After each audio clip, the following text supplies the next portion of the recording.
और जब शरीर पूरा हो जाएगा तो निकुंज में प्रिया जी की सहचरी का स्वरूप प्राप्त हो जाएगा। ये यमुना जी की बात है। केवल 3 बार यमुनाष्टक का पाठ करें। यमुना जी जीवों को, अपात्र कुपात्र जीवों को भगवान के चरणों तक भेजने के लिए यमुना जी आई। चलो एक कथा यमुना जी की सुना देते। अब कथा जो होए सो हो।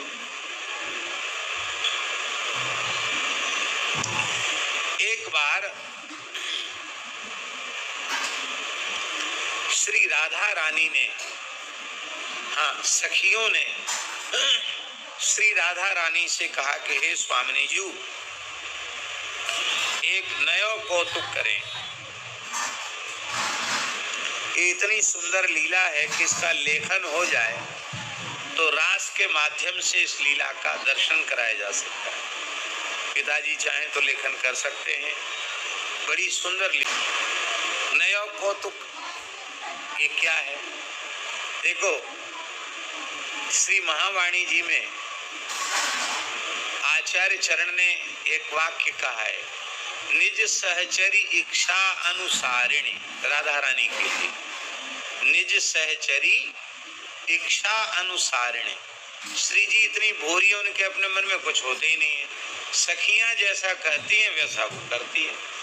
सखियों से कहा आप ऊपर विराज जाओ। ठीक नहीं, नहीं आप यही लिए तो है, आप जैसे वयोवृद्ध संतों के लिए।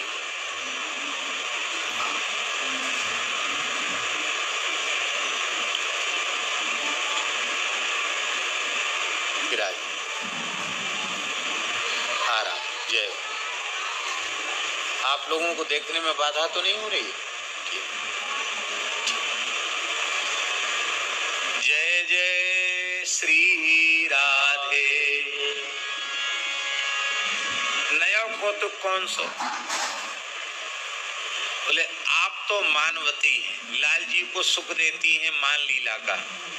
अब ऐसा कुछ आग्रह करें कि लाल जी मान करें, आप मनाओ हम सब मनावें। होता ये है कि आप मान कर मनाओ तो ललिता जी मनाती, विशाखा जी मनाती, रंग देवी, सुदेवी, चित्रा जी सब मनाती, और अंत में सब सखी हाथ खड़े करके कहती भैया अब आपकी प्यारे आपकी स्वामिनी जी हैं, आपने मान करायो है तो आप ही इनको मान दूर कर सको। ये मानवती। अब लाल जी मान करें और आप मनाओ। हम पहले हमसे को हम मनावें, न मने तो आप मनाओ। वो लीला का सुख हम दर्शन करेंगे। प्रिया जी ने कहा ठीक है। लाल जी जैसी कुंज में पधारे, हे प्राण जीवन धन, आज तो हमारे मन में एक नवीन मनोरथ उदय भयो है। कहा मनोरथ उदय भयो? बोले आप तो मान करो और मैं आपको मनाऊं। ठाकुर जी सुन के हंसवे लगे। अरे प्यारी जू, आपके मन में ऐसी विचित्र बात कहाँ से आएगी?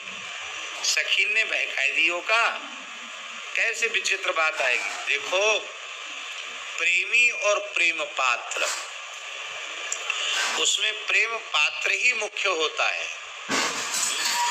तो मैं तो प्रेमी हूँ और आप मेरी हर आश्रय ही आप हैं, तो ये तो अनुकूल, ये तो ठीक भाव है कि आप मान करो मैं मनाऊं।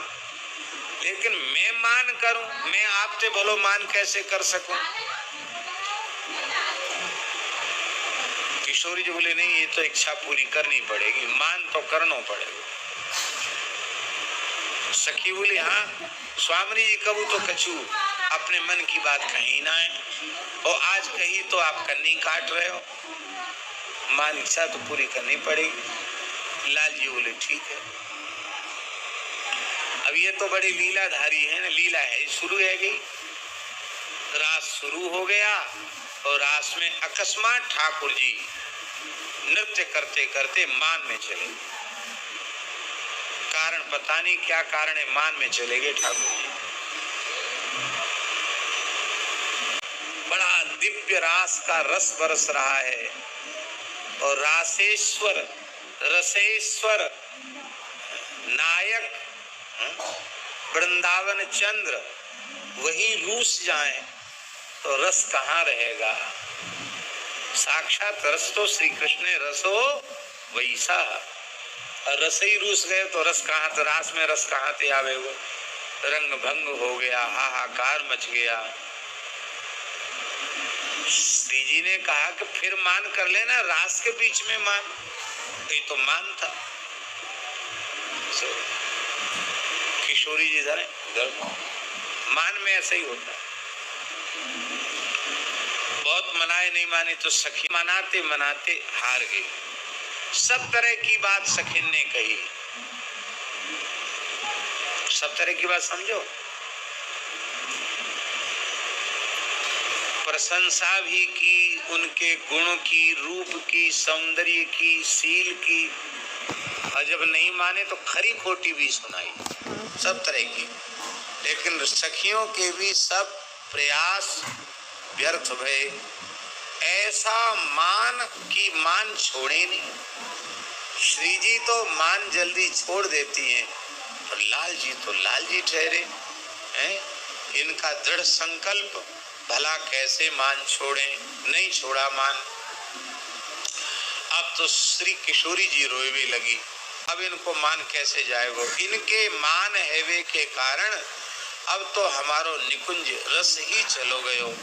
किशोरी जी विलाप कर रही, सखियां विलाप कर रही, हाहाकार मच गया, सब सूना हो गया।